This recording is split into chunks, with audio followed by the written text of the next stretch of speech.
Halo Gadgeters, balik lagi sama saya Arya. Dan ini adalah video rekomendasi personal part 4.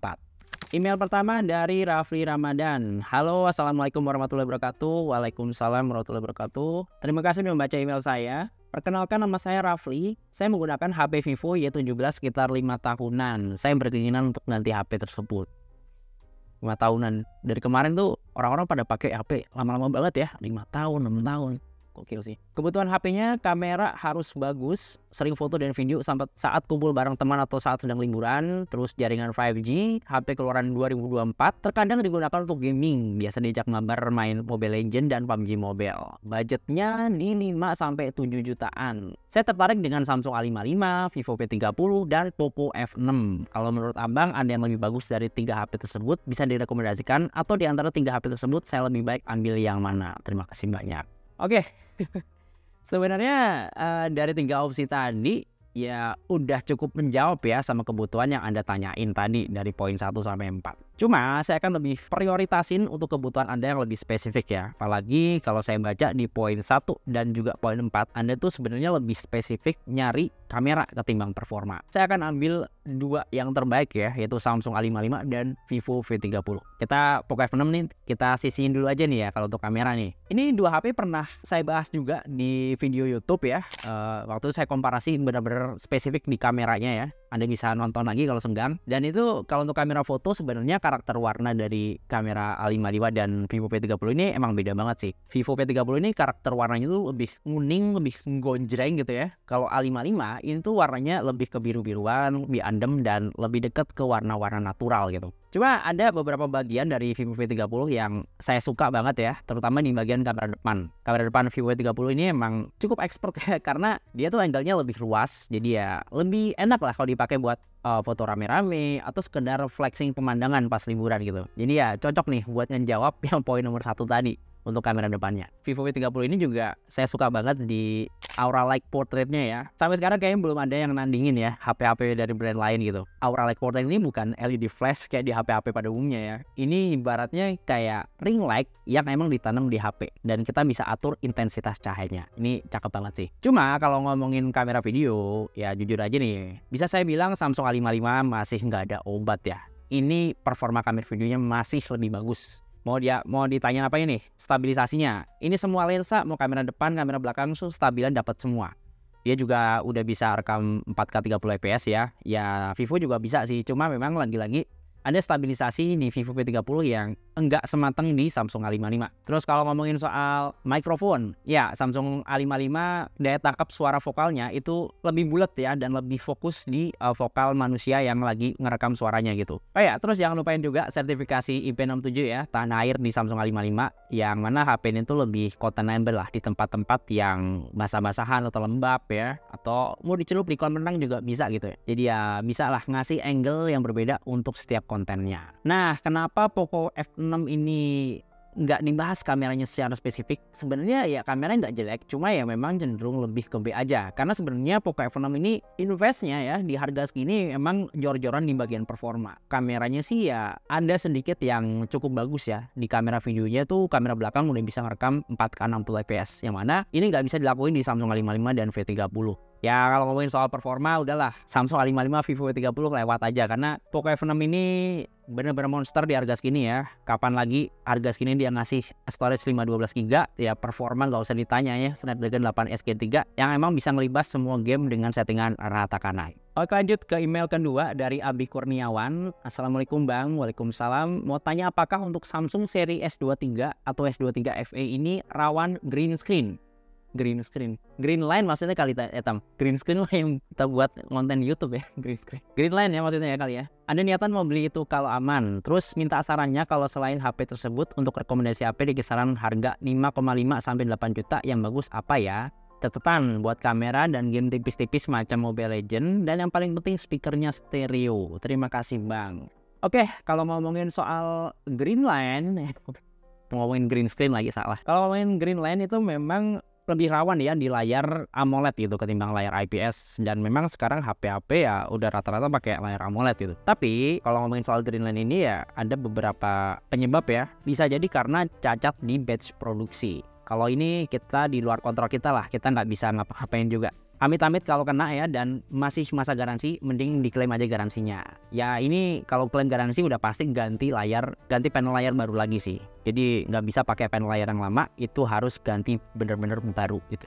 Terus bisa juga karena habit yang kurang baik dari penggunanya. Ya ini kayak misalnya pakai HP-nya tuh sembrono lah, pakai HP sampai panasan gitu, atau sering jemur HP-nya di dashboard mobil gitu siang-siang. Apalagi yang suka naik motor naruh HP-nya di holder tuh, ya jangan sering-sering lah ngelakuin hal kayak gitu, karena ya berpotensi atau nge-trigger layarnya kena green line karena ya tadi itu suhu yang terlalu panas. Jadi ya sebisa mungkin dikondisiin HP-nya tuh suhunya normal gitu. Ya contohnya saya aja sampai sekarang masih pakai Samsung ya, dan saya pakai Samsung S20 FE bukan S23 FE malah. S20 FE itu udah 3 tahunan lah pakai. Alhamdulillah sih sampai sekarang nggak ada kasus green line gitu ya, masih normal-normal aja layarnya. Ya amit-amit lah jangan sampai gitu. Kalau sampai ya harus ganti karena harga panel LCD-nya Samsung tuh lumayan ya Tam ya, harganya Tam ya.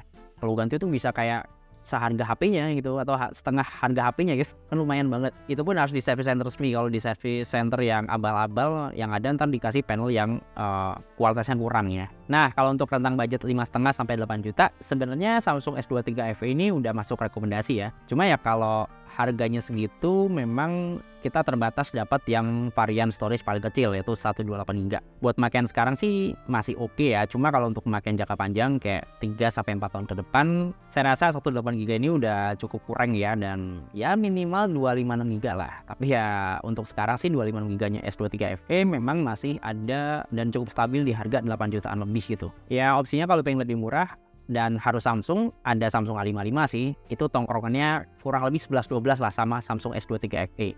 Cuma ya beda di mesinnya, terus kamera telenya, dan di A55 ini nggak ada wireless charging. Sisanya mirip-mirip banget lah.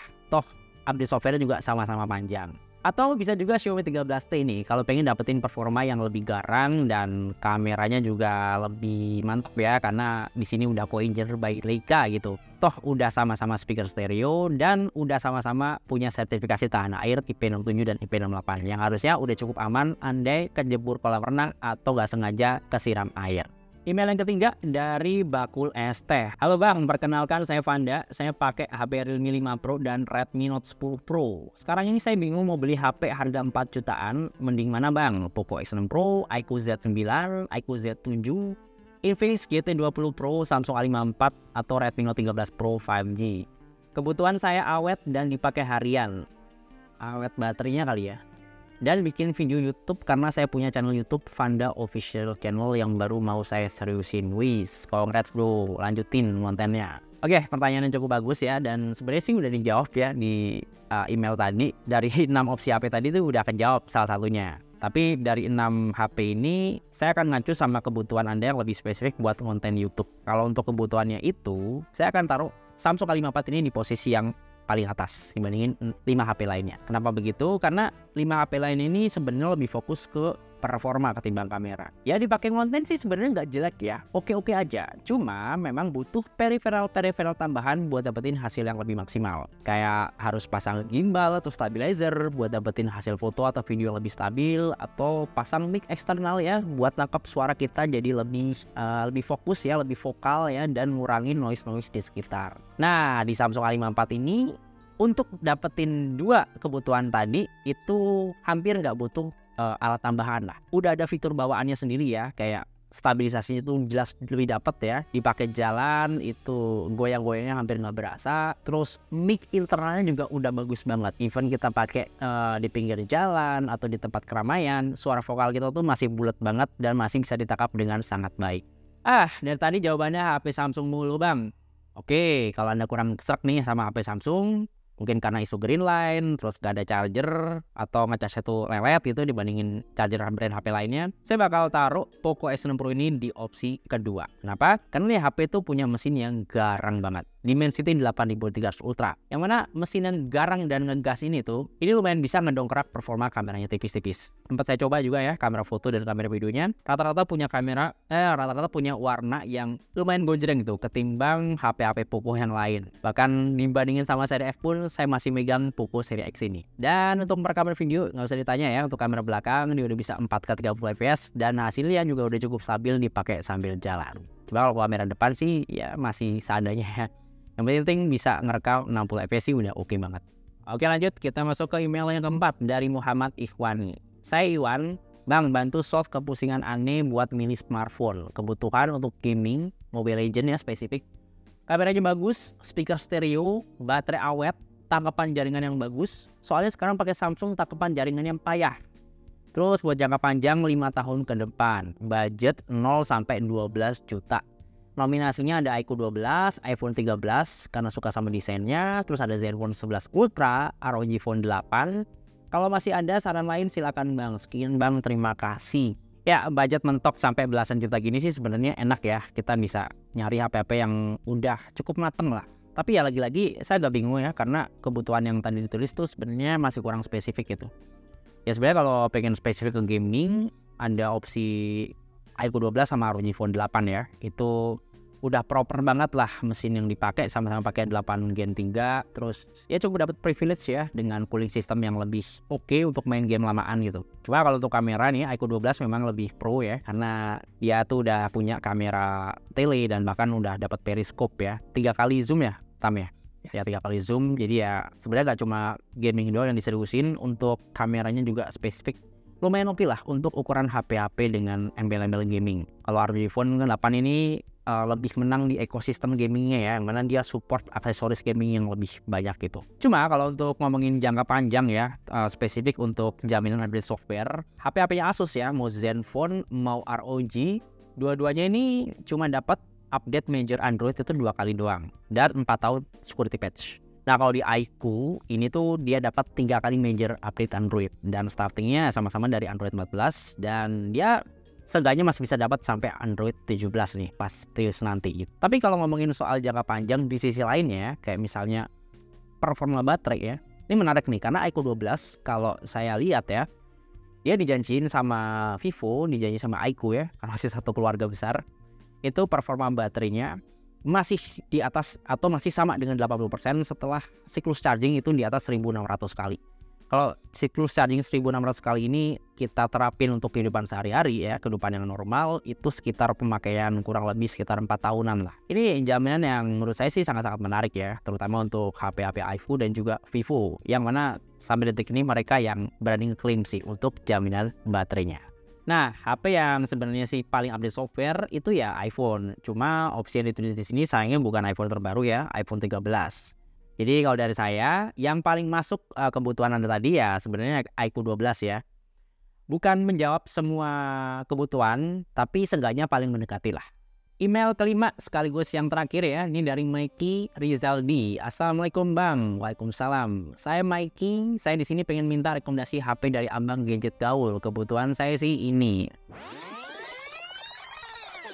Oke, emailnya panjang banget, tapi ya bisa dibaca lagi nih di sini di bagian layar. Nah, ini saya pengen menjawab berdasarkan calon-calon yang udah Abang pilih tadi ya. Kita mulai dari yang pertama dulu deh. Poco S6 Pro, hampir perfect. Cuma kamera utama itu loh, pas video ada jitter-jitternya. Jitter ada ya, cuma sebenarnya nggak terlalu parah banget sih. Itu kan masih cukup oke sebenarnya di outdoor. Terus kita masuk ke poin kedua, Samsung A35, A54, A55. Boleh juga, cuma kurang sama perwarnaan hasil kameranya. Sebenarnya tinggal color grading aja sih. Kamera depannya nggak ada 60 fps.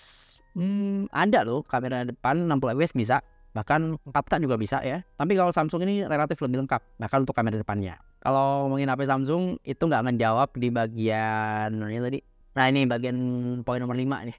Di sini nggak ada charger Pak, jadi harus beli charger di luar, harus keluar duit lagi gitu. Tapi sebenarnya untuk kamera video udah OP ya untuk Samsung nih. Poin yang ketiga, Redmi 13 series. Nah ini agak bingung karena ada beberapa, ada yang bilang bagus, ada yang enggak. Udahlah. Jangan kan Anda, saya juga bingung ya. Karena Redmi 13 series ini lumayan banyak, bahkan bisa dibilang paling banyak ya dibandingin keluaran Redmi di tahun-tahun sebelumnya. Jadi Redmi 13 series ini ada berapa Tam? 5 ya.